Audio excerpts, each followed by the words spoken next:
Okay, 3, 2, 1, go. Hi there, everyone. Dr. Richard Bartlett with my weekly message interaction with all of you. Been getting some good feedback when I've been doing these little mini quote healing sessions. I might do something like that again. I can tell you that a lot of the patterns that we deal with are not just in our mind, but they are our mind.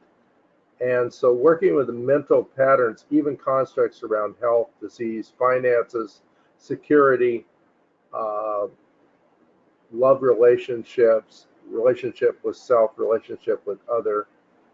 Um, these things are all mental projections.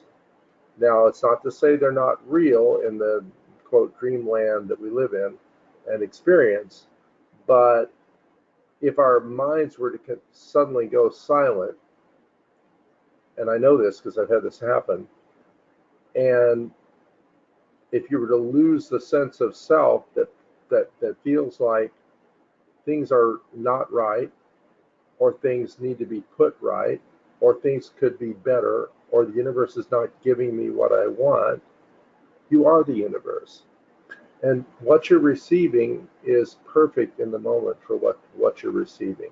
Whatever, it's not what you put out and what comes back so much. It's automatic. It's a flow. It's not something that, it's not a reward punishment system.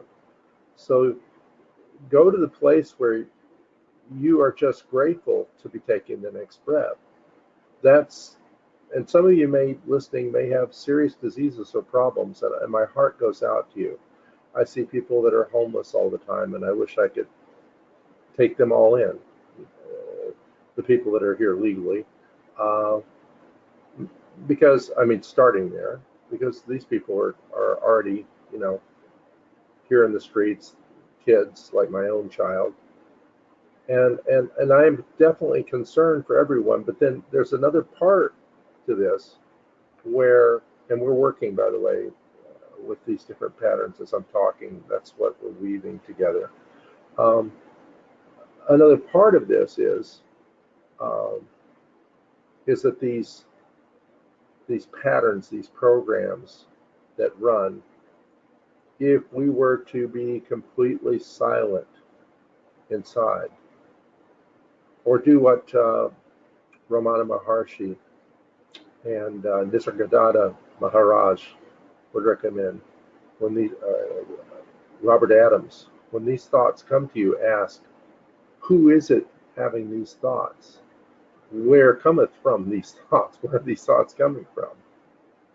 And then it's interesting to follow your mind and the way it just rambles on incessantly, giving you pictures, outcomes, scenarios. And anytime you feed into that, it creates a chain, a link, a series of associations based upon previous expectations. And that becomes a perceptual bias that narrows and narrows and narrows your focus.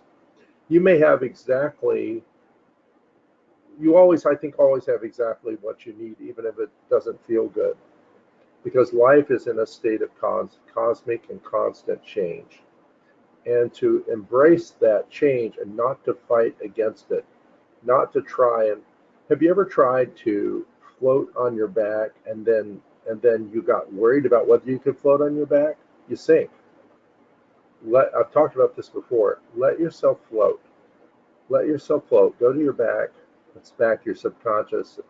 That's the way some people, clairvoyants, place it. And we can see it that way. I can see it that way. Um, let these things that are behind you, let them just kind of let go and dissolve. You can resolve many of life's difficulties by just letting go of the idea that something's being done to you, against you, or without your will. Let go of the idea that you're in control. Consider, if I'm not in control, and in fact I'm not even me, then the whole idea of control is an illusion. Let it go. Be at peace. Embrace the silence and feel the love of the universe. I'll see you next week.